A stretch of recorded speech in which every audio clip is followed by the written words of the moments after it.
Salam Nusantara bagi kita semua, selamat datang kembali di channel Rekonoha. Awal perseteruan Kang Deddy Mulyadi atau KDM dengan Habib Rizik sudah berlangsung lama. Pada saat Kang Deddy Mulyadi Bupati Purwakarta sekitar tahun 2015 ya.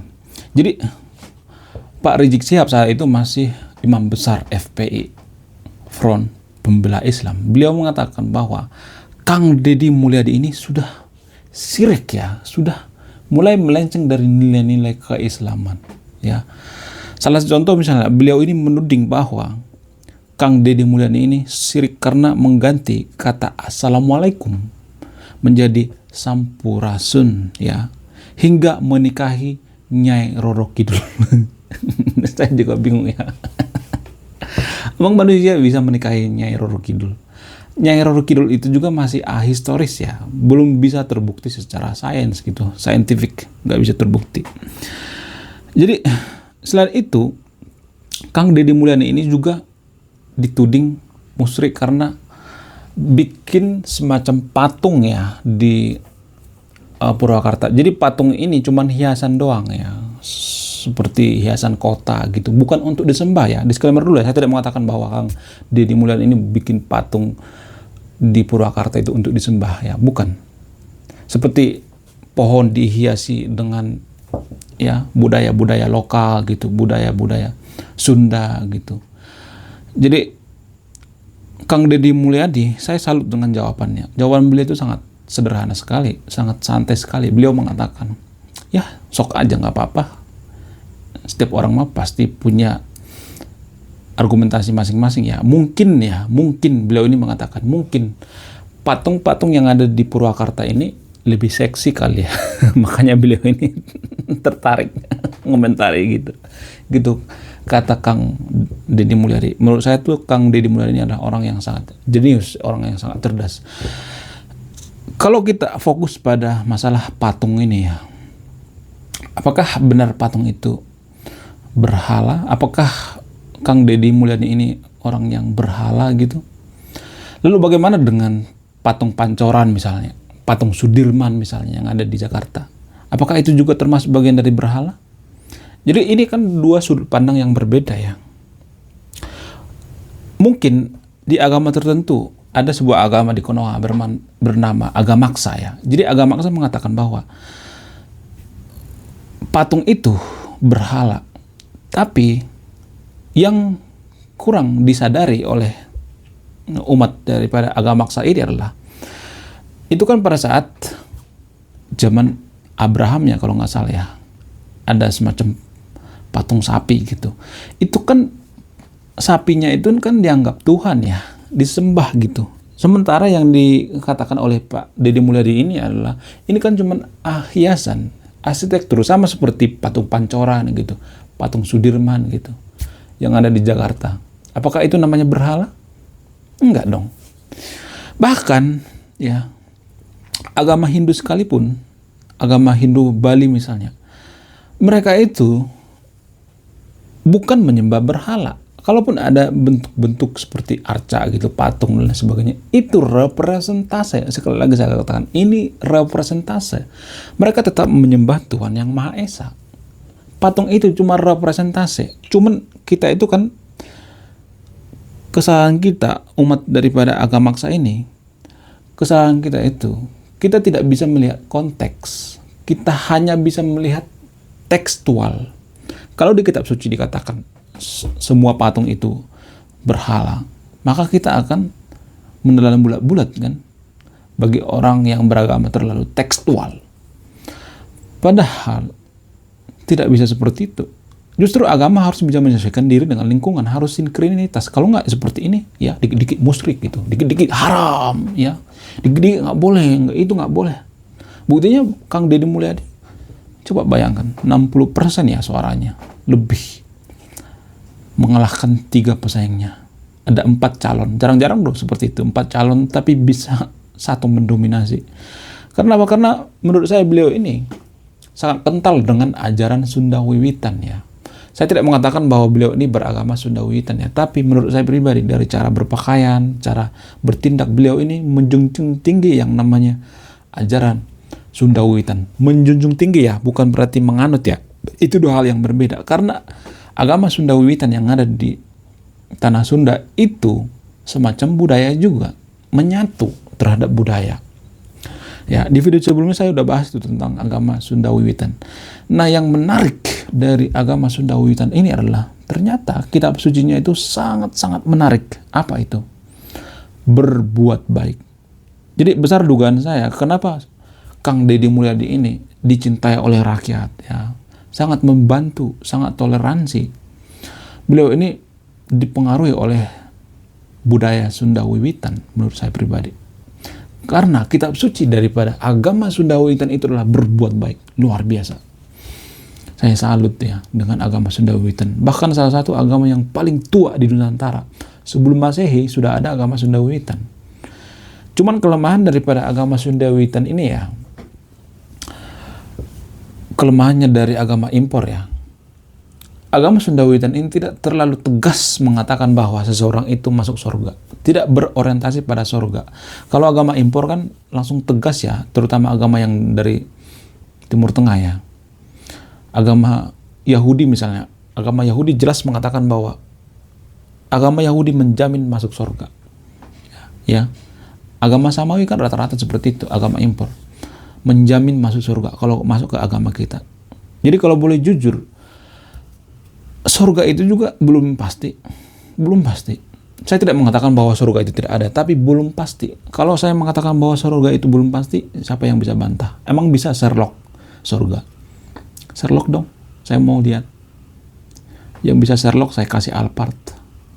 Gak bisa kan, gak bisa dibuktikan. Surga itu bisa dibuktikan hanya dengan melalui kata-kata. Metafora-metafora yang basi, ya. Perumpamaan-perumpamaan yang basi. Seperti misalnya, kamu gak bisa lihat anginnya. Ya, Roga Konoha kan sering ngomong seperti itu. Kamu nggak bisa lihat angin ya. Ya, surga juga seperti itu. Nggak bisa dilihat tapi bisa dirasakan. Padahal surga dengan angin itu dua hal yang berbeda. Bukan apple to apple. Ya, surga itu tempat. Angin itu gas. Tempat dengan gas itu tidak bisa disandingkan. Bukan apple to apple ya. Itu perumpamannya. Jadi, menurut saya, salah satu pemimpin di Nusantara ini yang kental dengan nilai-nilai budaya. Bukan berarti saya mengatakan Kang Deddy Mulyadi ini beragama Sundawiwitan ya. Di video sebelumnya banyak yang salah kaprah itu. Ya, banyak yang salah kaprah bahwa Kang Deddy Mulyadi ini beragama Sundawiwitan. Enggak, beliau ini tetap beragama mayoritas di Konoha. Tetap ya. Cuma perbedaan beliau ini dengan pemimpin lainnya itu adalah beliau ini kental dengan nilai-nilai budaya. Ya, sangat kental. Bahkan beliau ini salah satu pemimpin yang berani menantang hegemoni politik agama. Saya melihat ya, akhir-akhir ini politik agama itu sudah mulai meredup ya. Kenapa ya? Apa karena pengaruh dari polemik Habaib kemarin ya, yang kisruh kemarin, masalah Habaib yang dibongkar oleh Kiai Haji Imad ya, tesisnya tentang nasab palsu itu. Apakah karena itu?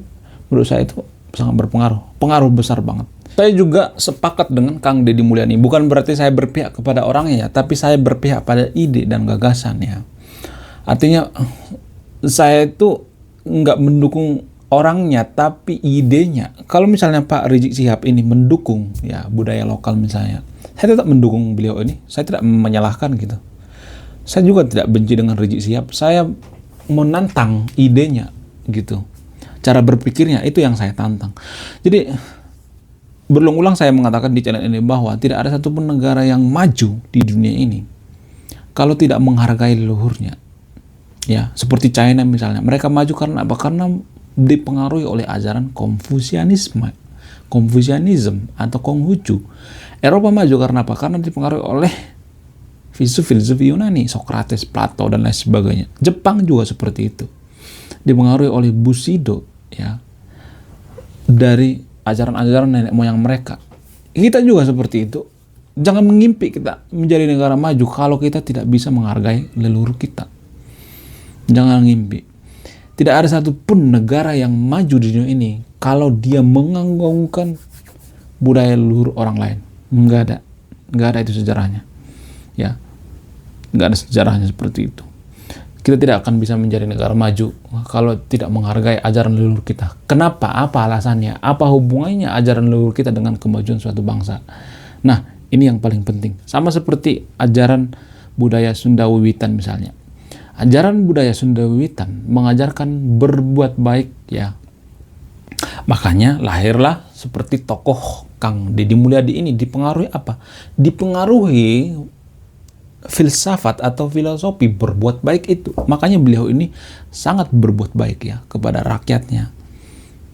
Ya walaupun beliau ini kadang mengontenin ya channel YouTube misalnya, ya dapat AdSense dari situ dan lain sebagainya. Ya sah-sah aja sih, asal jangan mengganggu, jangan bangsa orang di videoin gitu. Sah-sah aja, saya mendukung itu, nggak jadi masalah.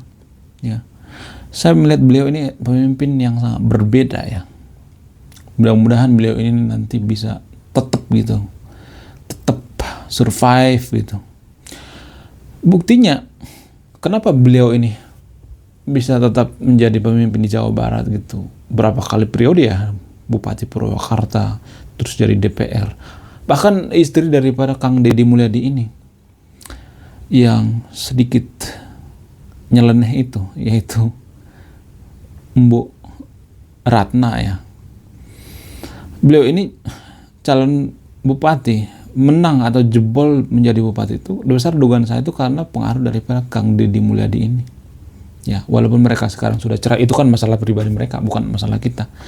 Ya, sekarang terakhir ini saya melihat informasi nggak jebol tuh, nggak menang gitu. Ratna itu istrinya atau mantan istrinya Kang Deddy Mulyadi ini. Ya, besar dugaan saya karena mungkin sudah cerai kali ya. Ya walaupun cakep, cantik tidak menjamin bahwa kecantikan atau kecakapan seseorang itu jadi bisa bikin kita menjadi pemimpin yang baik ya, yang soleh ya, yang soleha, nggak jaminan. Jadi saya sangat pengen ya pemimpin-pemimpin seperti Kang Deddy Mulyadi ini berani tampil beda, dari cara berpakaiannya berbeda, makanya dia mudah diingat sama orang. Jadi kalau orang berpakaiannya itu beda biasanya cepat diingat sama orang ya, seperti Suwiyo Tejo misalnya, cara berpakaiannya nyentrik kan, makanya diingat sama orang.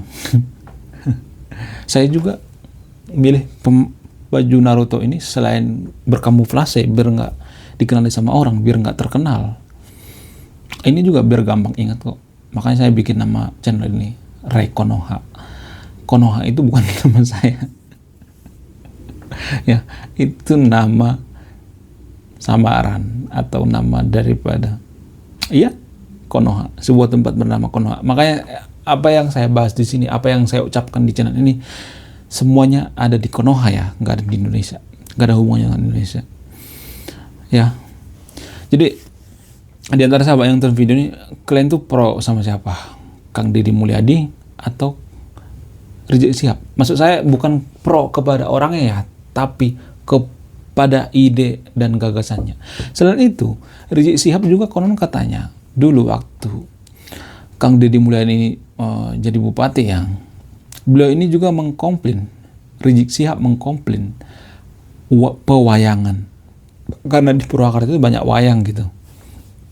Beliau ini juga mengkomplain bahwa wayang itu haram, musyrik dan lain sebagainya. Menurut saya pribadi nggak terlalu haram juga. Makanya saya mengatakan agama itu harusnya menyesuaikan diri dengan lingkungan ya. Kalau misalnya ada agama dari luar datang ke Konoha, harusnya menyesuaikan diri dengan lingkungan. Kita ambil contoh misalnya agama Protestan. Protestan itu kenapa bisa diterima semua kalangan? Kenapa diterima di Papua, di Tanah Batak, ya, di Maluku, di Timor Leste gitu? Kenapa bisa diterima di situ? Karena apa? Karena Protestan ini tidak merubah budayanya, ya. Karena budaya lokal kita itu kan masih banyak yang namanya makan ini ya, babi ya. Jadi kalau agama Kristen itu kekeh ngotot bahwa makan babi itu tidak bisa, maka agama Kristen nggak bakal bisa disebarkan kemana-mana ya. Jadi sebenarnya agama Kristen itu lebih ke ajaran sebenarnya, bukan ke agama, ajaran Yesus Kristus ya. Saya tidak promosi agama Kristen, tidak. Saya cuma mengambil perbandingan. Jadi agama yang ada di Konoha juga yang berasal dari luar harus menyesuaikan diri gitu dengan lingkungan. Bukan lingkungan yang menyesuaikan diri dengan agama. Kalau nggak seperti ini, ya yang musyrik gitu. Ya dikit-dikit haram gitu. Patung haram gitu. Patung Pancoran haram gitu. Patung Sudirman haram gitu. Ya. Sama hal yang seperti ini misalnya. Kalau misalnya ke Arab misalnya, itu kan ada Ka'bah ya. Mengelilingi Ka'bah. Apakah kita berhala dengan Ka'bah? Enggak kan? Itu bentuk pemujaan kita kepada Tuhan kan. Sama seperti itu. Kalau misalnya ada orang Hindu misalnya, atau orang Sunda Wiwitan, atau agama lain misalnya, atau agama Buddha, ada patung misalnya di rumahnya, arca, terus menyembah seperti ini. Bukan patungnya yang disembah, tapi Tuhan. Itu representase ya. Boleh dikatakan bahwa itu cuman, mohon maaf ya, cuma pajangan doang gitu, formalitas. Bukan itu yang disembah ya. Sama seperti Ka'bah misalnya, bukan Ka'bah yang disembah, bukan batu hitam yang disembah, bukan melakukan ritual-ritual itu yang disembah, bukan. Tapi Tuhan yang Maha Esa yang disembah ya. Jadi di Konoha itu kan saling mengata-ngatain, kalian juga nyembah Ka'bah, kalian juga ini nyembah patung dan sebagainya, kalian nyembah tiang listrik gitu kan, banyak kan di Konoha seperti itu. Jadi jangan seperti itulah. Kita harus memahami gitu esensi daripada agama itu sendiri. Jangan saling ngata-ngatain gitu ya. Jadi itu bagian daripada referentase ya. Sama seperti Yesus di kayu salib. Bukan kita menyembah kayu ya, tapi menyembah Tuhan yang Maha Esa. Ka'bah juga seperti itu. Orang-orang Sunda Wiwitan juga seperti itu. Budaya misalnya ada patung, bukan karena kita menyembah patungnya, tapi itu representase ya, gambaran, bukan yang sebenarnya. Oke. Terima kasih sudah menyimak video ini. Silakan di kolom komentar berjibaku ya, tapi berjibaku dengan menggunakan dialektika, bukan menggunakan pemikiran-pemikiran yang tidak rasional atau irasional, bukan caci maki ya. Sekian video ini, saya Ray Konoha, salam rasional.